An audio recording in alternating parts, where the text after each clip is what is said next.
కొంచెం వెనుక జరగండి సైడ్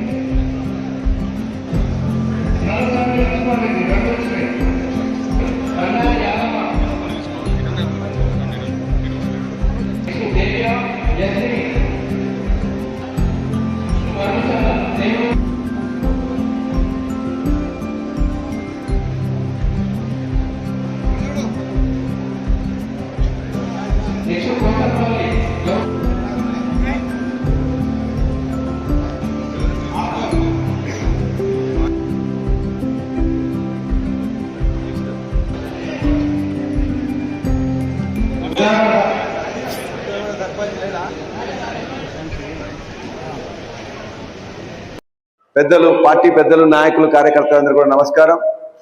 మొన్న జగిత్యాల సభ చూసిండ్రు మీరు. జగిత్యాల సభ చూసిన తర్వాత కేసీఆర్ గారిని, నాటి ఉద్యమ కేసీఆర్ని చూసిండ్రు అందరూ. కేసీఆర్ గారి ఉత్సాహము, వచ్చిన సభకు వచ్చిన జనము, వారి యొక్క ఉరకలెత్తే ఉత్సాహం, 48-49 డిగ్రీల టెంపరేచర్ ఉన్నా కూడా లక్షలాది మంది తరలివచ్చి అందరు కూడా కేసీఆర్ గారికి కనెక్ట్ అయ్యి ఇవాళ ఆ సభను బ్రహ్మాండంగా సక్సెస్ చేసిండ్రు. అందులో సక్సెస్ చేసిండ్రు. అందులో మన యొక్క పాత్ర కూడా ముఖ్యంగా ఉన్నది.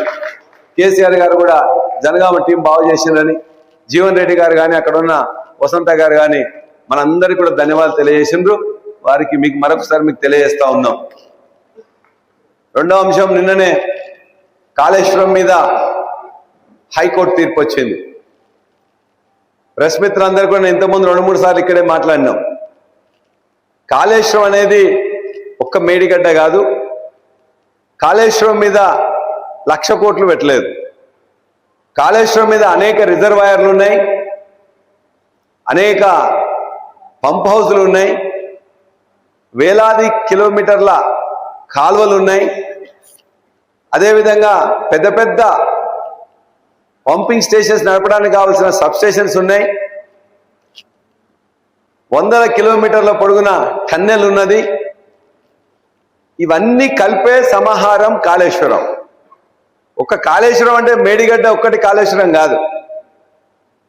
మేడిగడ్డ దగ్గర కట్టిన లక్ష్మీ బ్యారేజు, దాని కింద ఉన్న పార్వతి, అంటే దాని పైభాగాన ఉండే పార్వతి, దాని పైభాగాన ఉండే సరస్వతి, మేడిగడ్డ, అన్నారం, సుందిల్లా, ఈ 3 రిజర్వాయర్లు ఉన్నట్లయితే ఆ రిజర్వాయర్ నుంచి ఎత్తి కేసీఆర్ గారిని, ఆనాటి ఇరిగేషన్ మినిస్టర్గా ఉన్న హరీష్ రావు గారిని ఇంక్లూడ్ చేయాలని చెప్పేసి వాళ్ళు పట్టుపట్టింది. మనందరం పోయినాం, అధికారులు అందరూ పోయినరు. నేను కూడా పోయిన హరీష్ రావు గారితో. రెండోసారి కేసీఆర్ గారితో పోయి 5 టీంలో కూడా నేనే ఉంటే ఆనాడే దురదృష్టవశాత్తు నాకు యాక్సిడెంట్ అయింది కాబట్టి నేను పోలేకపోయినాం. ఇవాళ చాలా సంతోషంగా ఉంది.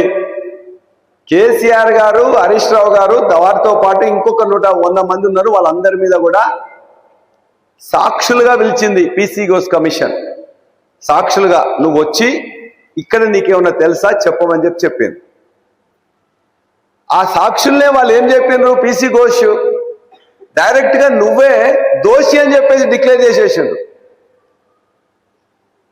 ఒకరిని ఎవరైనా దోషిగా నిర్ణయిస్తే, దోషిగా డిక్లేర్ చేయదలుచుకుంటే వాళ్ళని క్రాస్ ఎగ్జామిన్ చేయాలి. Article 8 of the commission act, commission వేసేటప్పుడు ఒక యాక్ట్ ఉంది కమిషన్. ఆ కమిషన్ యాక్ట్ ప్రకారం ఆర్టికల్ 24 కానీ లేకపోతే 8 సెక్షన్ 8 ఆఫ్ ద కమిషనర్స్ దాని ప్రకారం ఖచ్చితంగా ఎవరినైనా నువ్వు తప్పు పట్టదలుచుకుంటే, ఆరోపణలుంటే వాళ్ళని చక్కగా పిలిచి క్రాస్ ఎగ్జామిన్ చేసే అవకాశం వారికి ఇవ్వాలి.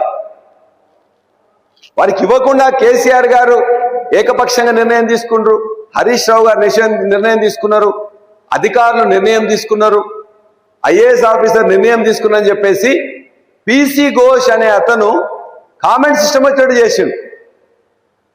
అది చేయకూడదు. ఏ పద్ధతి పాటించలే, ఏ ప్రొసీజర్ ఫాలో కాలే. అందుకే ఇవాళ వాళ్ళు క్లియర్గా చెప్పిండ్రు, ఈ పీసీ ఘోష్ కమిషన్ అనేది అందులో ఎవరినైతే మీరు కామెంట్ చేసిండ్రో, ఎవరినైతే చర్య తీసుకోవాలని చెప్పేసి మీరు సూచించిండ్రో, మీ యొక్క కమిషన్ రిపోర్ట్ ఆధారంగా చర్యలు తీసుకోవడానికి లేదు. ఈ కమిషన్ యొక్క రిపోర్ట్ను దేనికి కూడా పనికి రాదు. అంటే రేపు ఏదైనా ఎంక్వైరీ మరలా దీని మీద వేస్తే, దీని మీద మళ్ళీ ఏమన్నా సిబిఐ ఎంక్వైరీ కావచ్చు, లేకపోతే చర్యలు తీసుకోవాలని చెప్పేసి ఎవరికన్నా ఇక్కడ ఏసీబీ కావచ్చు, లేకపోతే సిఐడి కావచ్చు, నువ్వు ఇస్తే ఈ రిపోర్ట్ అనేది బేస్ కాదు. ఈ రిపోర్ట్ అనేది బేస్ కాదు.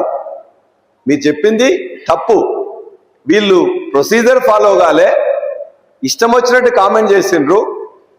దోషులను నిర్ధారించడానికి కావాల్సిన అవకాశం కూడా వారికి ఇవ్వలేదు.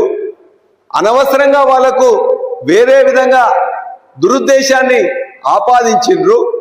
కాబట్టి మీ యొక్క ఫైండింగ్స్ అనేది తప్పు. కమిషన్ వేస్తే వేసుకోవచ్చు, ప్రభుత్వం దానికి హక్కు ఉన్నది. మనం కమిషన్ వేయడం తప్పనంటే కమిషన్ వేసుకోవచ్చు అని చెప్పింది. కానీ ఈ కమిషన్ చేసిన అన్నిటిని ఇది ఎందుకు పనికిరాదు, ఇది గోదావరిలో కల్పమని చెప్పేసి వాళ్ళు చెప్పకనే చెప్పింది. ఇది ఒక చెత్త పుట్టలో వేయచ్చు అని చెప్పింది. 2.5 ఏళ్ల నుంచి వెళ్ళి మనని చాలా ఇబ్బంది పెడుతున్నారు కేసీఆర్ గారిని. నిన్నగాక మొన్న రేవంత్ రెడ్డి మేడిగడ్డకు పోయిండు. ఎందుకు పోయిండు? మేడిగడ్డ పనికిరాదని చెప్పిండు కదా, మేడిగడ్డ మొత్తం కూలిపోయిందని చెప్పిండు కదా, అంతకుముందు తన మంత్రులందరితో కలిసిపోయిండు కదా, అంతకుముందు రేవంత్ రెడ్డి రాహుల్ గాంధీని తీసుకొచ్చేసి నిలబెట్టి ఇది కూలిపోయిందని చెప్పిండు కదా. ఆ కూలిపోయిన దాని మీదే కదా ఇప్పుడు మొత్తం కూడా తన కాన్వాయ్ పోయింది. కూలిపోతే కాన్వాయ్ ఎట్లా పోతుంది? కూలిపోతే కాన్వాయ్ మొత్తం కూడా మనం సోషల్ మీడియాలో చూసినాం. రెండింటికి చీరిక వాసింది. అవసరం అనుకుంటే ఆ రెండింటి తీసే అది మొత్తం కూడా ఎల్ఎన్టీనే స్వీకరిస్తా అని చెప్పింది. కాబట్టి అది ఇంటాక్ట్ గా ఉన్నది. 30 లక్షల క్యూసెక్కుల నీళ్లు 2 సంవత్సరాలు అక్కడి నుంచి పోయినా కూడా అది కదలే. దాని కింద ఉన్న ఇసుక కానీ లేకపోతే ఇష్టం వచ్చినట్టు పెట్టేసి వీళ్ళంతా కూడా చేసి ఇబ్బంది పెట్టి దాన్ని కూలగొట్టాలని కాంగ్రెస్ ప్రభుత్వం ప్రయత్నం చేసినా అది ఇప్పటికి కూడా ఏమి కాలే. అది చిన్న రిపేర్. 1,00,000 కోట్లు అని చెప్తున్న దాంట్లో 400 ఏంటి? అది కూడా మన ప్రభుత్వం కాదు, వాళ్ళు పెడుతున్నారు. కాబట్టి అలా కాంగ్రెస్ పార్టీ చెప్పింది, బీజేపీ పార్టీ చెప్పింది బూటకం, నాటకం. అతి తక్కువ సమయంలో మీ వ్యాపార సామ్రాజ్యాన్ని పెంచుకోవాలనుకుంటున్నారా? తక్కువ ఖర్చుతో ఎక్కువ పబ్లిసిటీ చేయాలనుకుంటున్నారా? అయితే ఇంకెందుకు ఆలస్యం? మీ జేఎన్టీవీ తెలంగాణ ఛానల్లో అతి తక్కువ ఖర్చుతో ప్రకటనలివ్వండి. అత్యధిక లాభాలను సాధించుకోండి. వ్యాపార, వాణిజ్య, పాఠశాలలు, వైద్యశాలలు, హోటళ్లు, వస్త్ర దుకాణాలు, అన్ని రకాల వ్యాపార ప్రకటనల కొరకు సంప్రదించండి. మా ఫోన్ నంబర్స్ 8558288081, 9247896607.